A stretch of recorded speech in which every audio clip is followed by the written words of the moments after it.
Ho detto ci avete creduto fino alla fine, anche perché Tolmezzo vi ha recuperato 13 punti, voi bravi a non disunirvi, a crederci fino in fondo. Sì, diciamo che gli ultimi 3 minuti abbiamo tenuto a botta e siamo riusciti per fortuna ad andare su e con l'inerzia siamo riusciti a portarla a casa. Eravamo un po' scoraggiati, però ce l'abbiamo fatta.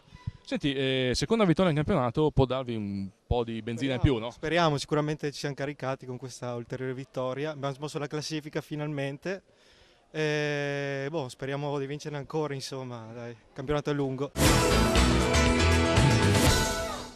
Seconda vittoria in campionato per la Credi Friuli, sospiro di sollievo per coach Portelli. Coach, insomma, alla fine quando Tolmezzo vi ha recuperato 13 punti di vantaggio siete stati bravi, dicevo anche con team prima, a non disunirvi. Sì, purtroppo questa squadra è molto giovane, per cui vive di alti e bassi. Stiamo lavorando appunto per cercare di migliorare gli alti e diminuire i bassi. Oggi siamo stati bravi a tenere di testa, cosa che non abbiamo fatto altre volte.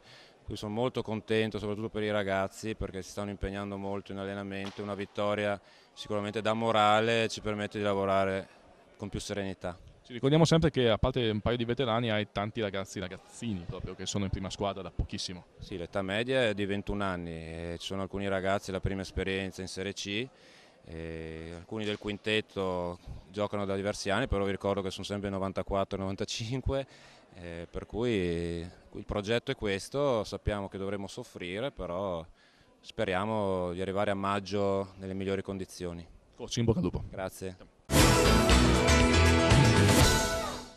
Con coach Piccottini dal meno 13 siete arrivati lì e poi alla fine vi siete disuniti nel finale. Coach, cosa è successo? Ma probabilmente, come ci capita spesso, partiamo male, spendiamo energie per arrivare fin lì e poi probabilmente adesso come adesso non abbiamo tanto da spendere. Abbiamo fatto delle scelte veramente orribili alla fine in attacco, la partita era punto a punto, loro hanno dimostrato comunque di avere, secondo me, qualcosa. Secondo me avevano più voglia di vincere di noi e quindi è giusto che abbiano portato a casa il risultato loro.